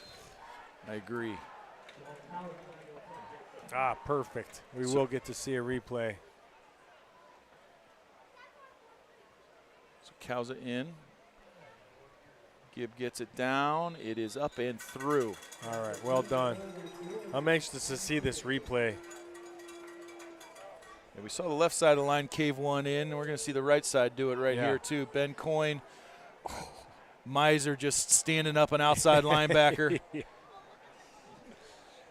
And Faust taking it in. We singled out earlier the receivers and the job that they do blocking, but how about what the running backs do when they don't get the ball? Yes. And that's an example and I've seen it with Girding and I've seen it with Faust, but what Miser just did with that linebacker was pretty cool. Complimentary football, right? Yeah. And being a good teammate. Sticking your nose in there to get the job done for somebody who's been getting it done for you from his tight end position all night long. When you're in that film room, this. People get more excited. Coaches and teammates get more excited about an off-the-ball block or something that maybe isn't even the focus of the people in the stands, right? Or we're watching the ball, but they get hyped up when they see somebody working hard. Yes. Maybe not even on screen, right? You can't even see it. Coaches are always looking, hey, what's the guy doing on the backside? That's right.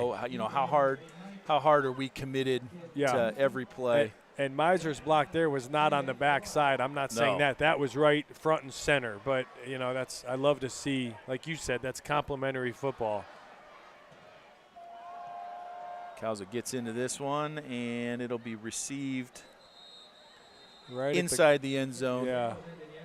So that'll bring it out to the 20-yard line. But as we're thinking about that, another successful drive by the Hornets, we want to thank our successful sponsor, Amanda Pfahl, State Farm Insurance. Amanda opened her business in 2006. She's a second-generation State Farm agent, Bowling Green State University grad, bachelor's in communication, local resident to Granger, proud wife and mother. Sits on the board for the Highland Foundation for Educational Excellence. Believes highly in giving back to her local community as she does with these sponsorships, Jay. So thanks, Amanda. Giving to Cox. Or is that 11? That might have been. They might have brought in Jason Baines Jr. You're right. You are correct. Yeah. And he was brought down by Evan Faust. Nice read on that. Getting in the backfield.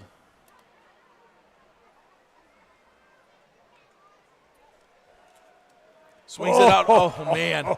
I'll tell you what. Was that Whitling? Saw that one coming. Stepped in front, knocked it down. He recognized that from the film he's watched, I want to say. And he well prepared. As you might say, he knew that play was coming before they knew it was coming. I know you better than you know you. Yeah, I think he does. Deals. I think that's what I saw out of Whitling there. What a good read.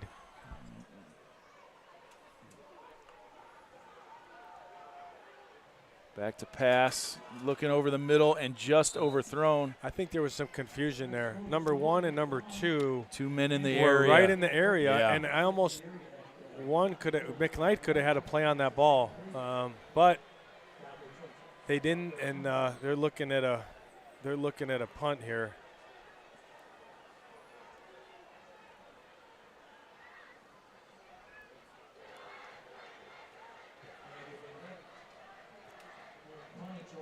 Berkmeyer and Dubkowski back on the punt return. I think that's Dubkowski. It is.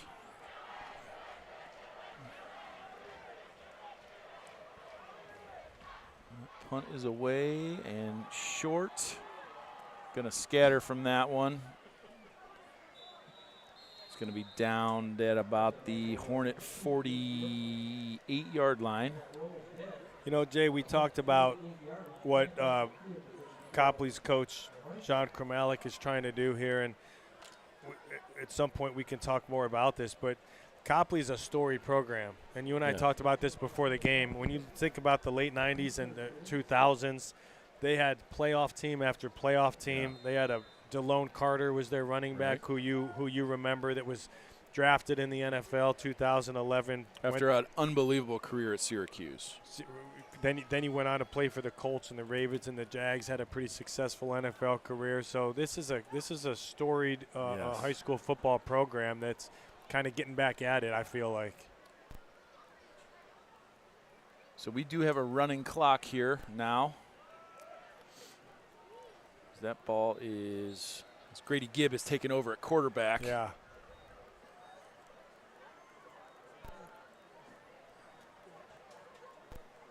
Yeah, there's a new wave in there. Yeah, a couple Coach. fresh faces. I see Elliot Throckmorton in the game. Look like he's playing left tackle. Got Lazar in the backfield. Number 21's flanked out to the left. Zielinski. Liam Zielinski, I believe. So Gibb in the shotgun with Lazar on his left. Going to be a give to Lazar. And that's a nice gain by Dylan Lazar. Out close to, if not a first down. Yeah, and they are going to move the sticks. So Lazar, in some limited action, has been very productive. He's got 8 carries for 90 yards coming into the night and a touchdown. So, a little bit more than 11 yards a carry in these last couple weeks. When he came in last week, I was highly impressed. Well, he made a tackle on special teams on a punt. I mean, he's done some Young man plays with the hair on fire. Now you got J.P. Quinn split out to the left. That's a give to Berkmeyer. He's got space. Wow. That's a touchdown saving tackle Yeah. by number Is that number 50? or 60. Yeah, 50 limped off. I was going to say that was nice to see that young man back, but that was 60. That's Xavier Carrillo. Well, we get the opportunity to talk quite a bit about the young guys that get opportunities here to come in, and now you got guys getting a shot here to make some plays, and they're doing it. Another give to Lazar. Jeez. He finds a hole off the left side, and he's going to pick up another Hornet first down, a pickup of about 12. Going to move the chains. The 5'7", 170-pound junior, Dylan Lazar, with some serious quicks. Yes. He hop sidestep there. So that'll bring the third quarter to an end. 41-7 Hornets as we head to the fourth here. We'll see if we can't get some scores, check on some action as we're moving into the. I know. I was kind of looking there at halftime, and there's some schools don't make it easy to check on their stuff, or I don't know how that works. But one thing I did see is Wadsworth was up big time on Twinsburg. Wadsworth has the freshman quarterback Bryce Hall that one of the coaches down at Wadsworth, Matt Price, was telling me about. They're real excited about this young guy, and he threw 4 touchdowns in the first half against Twinsburg. So we'll be seeing Bryce Hall's name, Jay, for the next bunch of years. I do see Medina down 35-7 to Mentor in the third quarter. I saw that, and that's on the heels of them getting it handed to them by Wadsworth last week, 50 to. That Wadsworth team is the real deal. Yeah. They have a lot of talent. Yeah. Over in Wadsworth, who is now in our region, by the way. I was just going to say I wouldn't be surprised if there's a matchup in the playoffs. Seeding is going to be more important than ever, I think, this year, as that is a give to, that's Zielinski. Number 15, it's the other Zielinski. That's Cooper on a jet sweep. But we've got a hold that's going to bring it back. Nice run there by that young man. Getting off the edge, but so Cooper and Liam are both juniors. They are twins. That means they're twins. They are twins. So you know a little something about twins. You can't get nothing by me. I saw they're both juniors, and I said they must be twins. I do know a little bit about that. There's 2 of you running around, right? That's right. My brother Ryan is the mayor of North Royalton, I call him. He's not really the mayor, but you know him. Shaking hands and kissing baby. That's right. Well, it's good to see. That was a heck of a run. Let's see if we see what we could do now on 1st and 10. So Lazar joins Gibb in the backfield. It's a give to Lazar off the right side. Stacked up pretty well by that Copley defense. Only pick up a maybe 3. Going to bring up 2nd down. I see Chris Mesker in there, sophomore. I see number 85. That's Ryan Zahir. Ryan Zahir. 75, Johnny Pavlak. Yeah.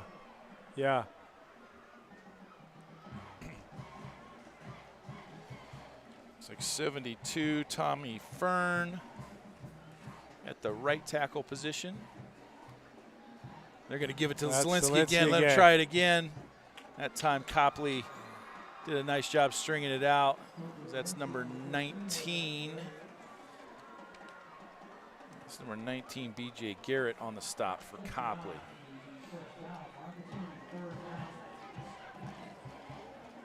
Spencer Marquis also in the game on the offensive line for the Hornets.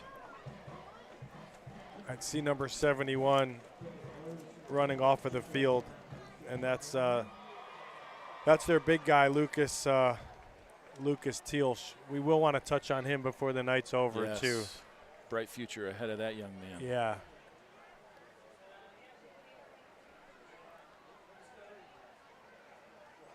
Gibbs back to pass. Pass it. Spin around. Direct scramble drill. He's just going to keep it, and he's going to pick up about 5, but that's going to leave him 2 yards shy of a first down. Pretty poised to come in there, and he's directing traffic as he's sprinting out there. He's pointing where to go. And you go there. So we're going to bring out the field goal team. See Kauza Kauza, yeah, good. This is good. This is an important rep for this unit here. You know, had one blocked or had an extra point blocked earlier. That's right. Now you give Kauza a chance to kick one from a hash. This is a situation where this is an important rep to work on something that you may have to do come playoff time, as that kick is up and good. That's a weapon. Kauza's a weapon, isn't he? Absolutely. What do you know about this Tealsh? Tell me a little bit about him. Well, I was looking at him, and I saw that he's been highly recruited since he's been a sophomore, and he's a junior, and he's 6'7", 305, and he's got offers from amongst the offers: Kentucky, West Virginia, Cincinnati, Miami of Ohio. Maybe he'll go down there with our guy Noonan. Carson. Yeah. But I mean, when you have a young man that's 6'7", 305 as a junior and very athletic. He's very athletic. And in pregame, we were watching him long snap. Yes. Now I don't know if he's their long snapper. I should have checked that out. I don't know if he was just goofing around, but he was long snapping. You don't see that from a 6'7", 300-pound man. Right. Too often. So I think that the offers are rolling in for this kid. If you're a junior and you've got 2 Big 12 offers and an SEC offer, you're doing something right? So, and it's not that. I think it's important to say too, this is not just about his size. He is an athlete. Correct. Yes, he's blessed at 6'7", 305. Yeah. But he is an athlete. He's a football player. So, exciting to see him in the conference and watch him as he progresses. Yeah, I heard he's a great young man, and they're proud of him down at Copley. And looking at him on the field, I would have guessed he was 6'7", 270. To your point, right. He didn't look. He looks like he could gain some weight. He looks like a specimen, almost like a Myles Garrett type guy. You know, where just built for the game. Good for him. All right, let's see what we have here on defense, Coach. So I see, looks like Metzger at one of the corners, number 17. Yeah. That ball's thrown underneath, just a little stop route there, caught by number 15. Jacob, you got to help me with that name. Yeah, well, they still have their first team offense, and you still got Tony Cox, you still got the McKnight, and that's still their first team offense. Ball swung outside. Nice cut there by number 2, Scooby Stanford. And that is going to be a pickup of about 7. He'll move the chains. Number 28 was on that tackle. Neil Flannery is in the game. Nice job rallying to the football there.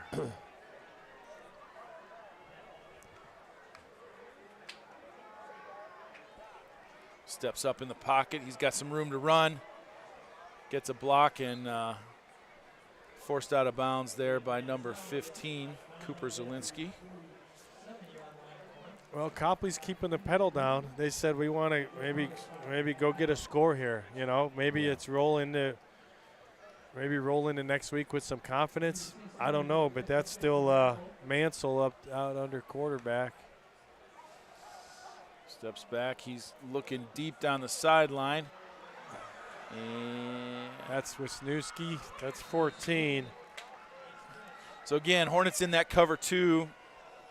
Corners sitting in the flat. Yeah. Safety's playing over top, and he made a long throw from the opposite hash. But got it up in there.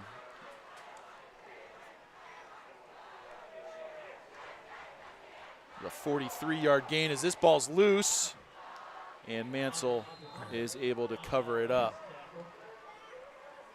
So like you said earlier in the game, you get something going. Yeah, and now, now you're second and goal from the 15-yard line. Well, it's how you have 250-plus yards of offense and only 7 points. They 2 steps forward and a step back. So Mansell back to pass. He's looking in the end zone, and it's intercepted. That is intercepted by Cooper Zielinski over there. So, hey, come in and make a play, young man. I kind of like seeing that, Coach. If I'm being honest, our second-team defense, a lot of second-team guys come in and shut down Copley's first-team offense. Yes, I don't mind seeing that. Great play. You could see Cooper Zielinski was that with the long locks coming out of the out of his helmet. Good play. Hey, that's that lucky corner over there. We saw Kyle Williams over there making plays back in that corner of the end zone. 3 plays on one possession. And now the same thing, right? We got to do it so far from us we can't see it, but is that Grady Gibb? That is still Grady Gibb. And Lazar in the backfield with him in the pistol. 3.5 minutes remaining in a running clock. That's Lazar, and he's stacked up for maybe a short loss.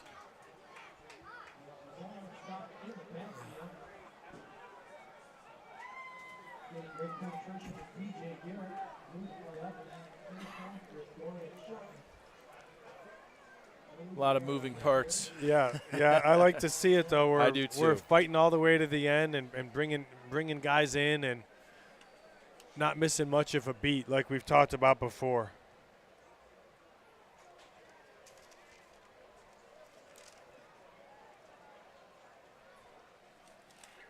That's given to Colton Winston off the left side. He had a couple nice carries last week as well. He's going to pick up about 6, maybe 7. Make it 3rd and 5, 4. That was a good run. So we've had 3 home games in a row, Jay. We've got to be up here 3 Fridays in a row, and now next week we're going to Talmadge and then to Barberton. Talmadge and Barberton. Those teams are actually playing tonight. Yes. Talmadge went into that game 2-1, so that could be a good one next Friday night down in Talmadge. It's a good program over there. Talmadge currently up 24-7 in the 3rd quarter.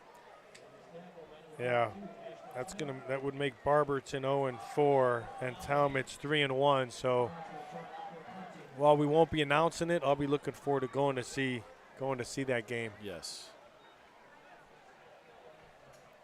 Beautiful stadium they built over there. Okay.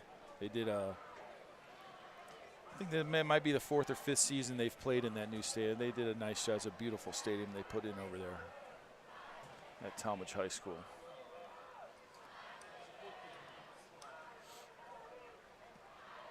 So punt is away, high and short, as that hit a Copley player, and the Hornets are going to recover it. That's one of those bad breaks. Yeah, that's kid, just. didn't know where the ball was. Hit them, and we get to retain possession here. Maybe have time for a knee or knee. Might have to run one. But I'll tell you, we go to Talmadge and Barberton, and then we come home for Kent Roosevelt and Revere. Yes. And I think Revere is senior night, so it would be good to get back here. Yeah, and that's a Thursday. That's a Thursday night game. And then, we talk about this a lot. One week at a time, one game at a time, one play at a time. And I think that Coach Gibbons preaches that. And we keep seeing good plays, good quarters, good halves, and wins. Yeah. You know. Yeah. And this was another example of that. A dominant effort on offense, on defense. So Gibbs going to take a knee, and that will do it. So, you know, the performance that you, I mean, frankly, you know, we expected a good showing by the Hornets, but focused execution.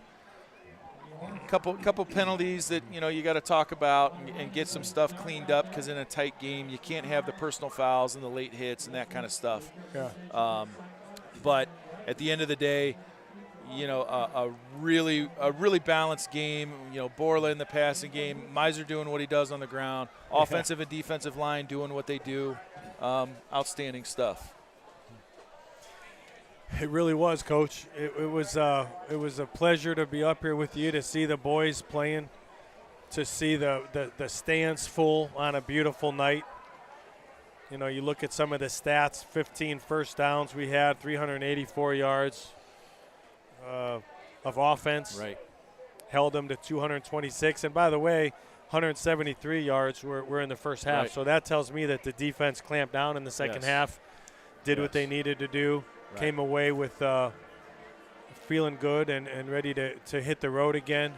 We got our correction segment out of the way, we didn't. I don't think we had anything we needed to correct. Well, we'll have to review the tape. Oh, that's the thing. It might be my turn next week. We'll have to break some things down as you always do. Right. Talk some things out, and then we'll get back up here. Thanks to our production team. Do we have the crew that's here tonight? Brian and Andrew, and I know Gabe's here. I'm sorry. Sydney's down on a camera. Nate's here. So and certainly Andrew and Brian couldn't do it without these. You guys are the best. These guys. Yes. So we'll see you in about 3 weeks from tonight, and hopefully the Hornets are coming in 5-0 at that point. Amen. Thanks, guys. Thanks, Jay.